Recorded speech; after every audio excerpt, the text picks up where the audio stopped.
de l'eau, sinon on se déshydrate. La plante a un avantage sur nous, c'est que si elle ne trouve pas assez d'eau à boire momentanément dans le sol, elle peut arrêter de transpirer pour ne pas se déshydrater. Et du coup, elle ferme les orifices par lesquels elle transpirait, et elle vient de fermer les orifices par lesquels le gaz carbonique est rentré et l'oxygène ressortir.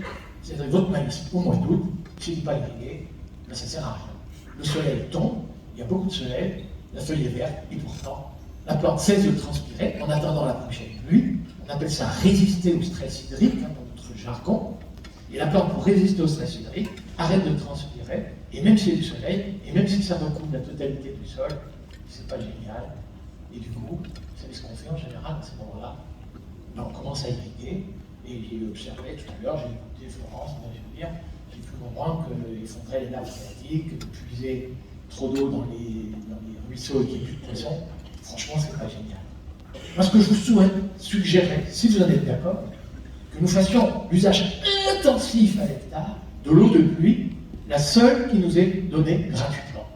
Mais, ça vous a été dit aussi, de façon de plus en plus aléatoire, de plus en plus chaotique, la distribution spatiale dans l'espace, la distribution d'une année à l'autre, va devenir de plus en plus chaotique, aléatoire, et donc là, il est clair, ben, effectivement, il va falloir s'adapter, vous agriculteurs vont falloir s'adapter à ça, mais l'idée, c'est quand même bien de faire un usage le plus intensif de cette eau de pluie, dont on nous dit qu'elle va nous être distribuée, parfois en trop, parfois en pas. Et même quand on nous a dit qu'il y en a trop, ben, le drame, c'est que l'eau, elle ruisselle, elle rejoint la mer directement en érodant les sols, en ruisselant très vite vers les rivières et vers la mer. Et cette eau-là qui aurait pu servir à l'alimentation des plantes si elle était rentrée dans le sol, ben non, elle est allée trop vite vers la mer. Et du coup, même quand il y a trop d'eau, ben, il y a un manque d'eau.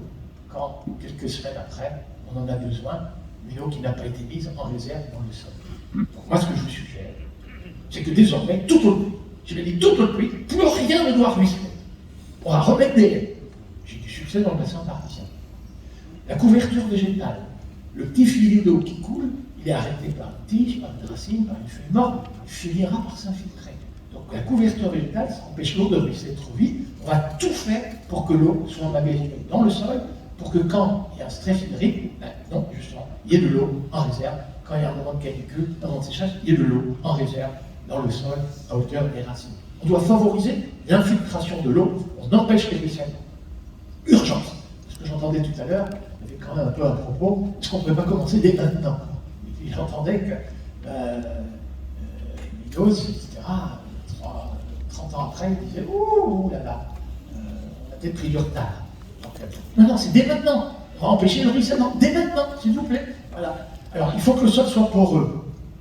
Et moi, quand j'étais jeune étudiant, on m'enseignait le labour. Le labour. Et maintenant, j'enseigne le zéro labour. En fait, le labour, c'est vrai que ça rend le sol poreux, on crée de la macro-porosité, mais aérer exagérément un sol, c'est aussi oxyder exagérément le carbone de l'humus des sols.